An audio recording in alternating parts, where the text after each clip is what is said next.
So here we can see actually the back brackets of the tripod already mounted in the cockpit. But let's start at the beginning. Here we have MON RêVE in its basic setup with the deck, with its side walls, the parts of the house deck, pardon me, the deck house, and the cockpit where we're sitting in, and two outboards which should be made in the future, so we have double thrust or a backup as we require, if we require. Here we have then the space allocation for the future parts of the sailpropulsion. This means whatever sails we pull up, we should allocate space for, and of course also for the structures which make this pull up possible. Then in the next step, let's wait for the next step, here it is. I modeled the Genoa which I had, the original Genoa, which had a tear in the back edge, but this was manageable, it was repairable, which became repaired, and yeah, here we have the side view of that. And concerning to this beautiful sail, there should be created a second one of those. We see this, I played around, it was in this case positioned like a mizzen, sort of a mizzen, to stabilize the whole vessel a little more, because if you already have such a sail you can recreate one out of cheaper materials and invest maybe a couple of days for sewing and stuff. Here, same sail as a crab claw thing. For the creativity part of this process, now you have all the time, you have all the possibilities to do everything you just can't think of. And this is what happens. Oh, now I had the frontal leg, created the frontal leg where I would pull up the Genoa on.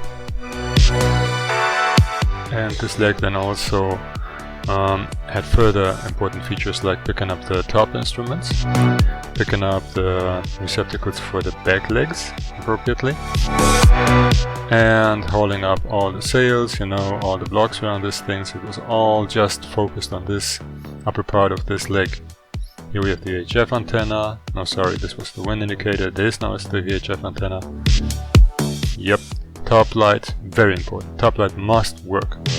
So, it was a very solid thing which I did there. I doweled it cross and crisscross over and whatsoever, so that it doesn't break from within, that it lasts. Here you can see the blocks for the halyard of the frontal Genoa. There is the second, actually the first block, which is angled, so it picks up the line and distributes it to the frontal block, which then distributes it to the Genoa downwards and pulls it. And the pulling force comes back from the cockpit, because there's Monsieur Ron sitting around and manipulating all these beautiful parts. Here we have the pins. They were made out of oak. I invested into a very solid oak round, and they worked wonderfully. We picked up the receptacles for the back legs.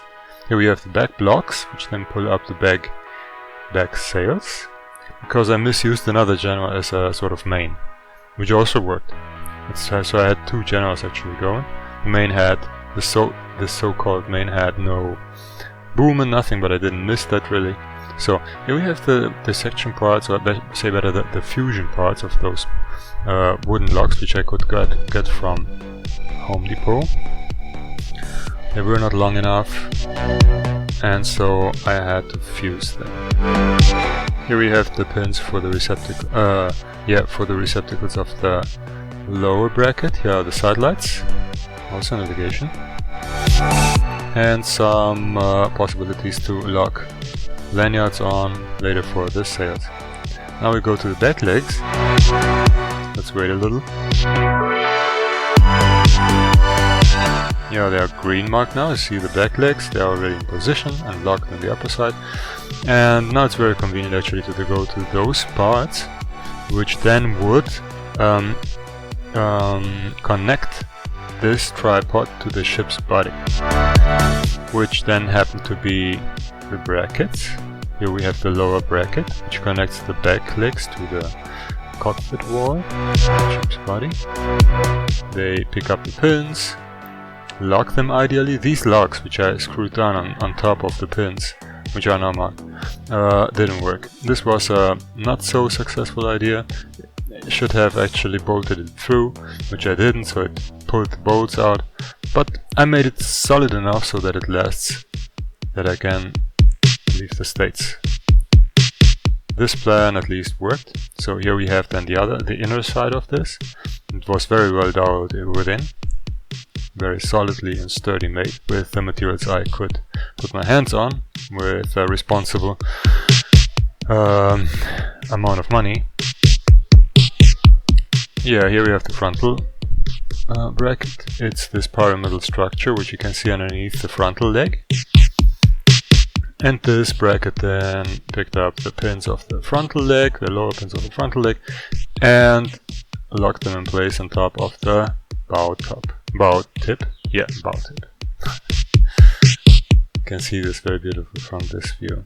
They were also doweled, criss and cross, and glued together. It was only wood glue, but it was very solidly done with many dowels and oak dowels, and it lasted very well for that what they should last. And here we see the stays now. They are all Dyneema, so whoever wants to do some stays, put your hands on Dyneema. It's awesome. That stuff is awesome. It's easy. You can obtain it easy. You can manipulate it easy. You get everything done with it. It's very sturdy. And here we go to the instrument panel on the back legs. Here we have the winch, drum, and the lever. Then, yeah, all of this would be operated from the cockpit. And here's the lock for the ropes. So in case you have pulled the ropes sufficiently, you lock them. And that's pretty much it. I mean, we want to go sailing. We need for this some structures to pull up the famous sails. And now, as we created everything in 3D, let's put our hands to work, which happened, but I unfortunately couldn't make videos because it was so tight on time. I could not really focus on that.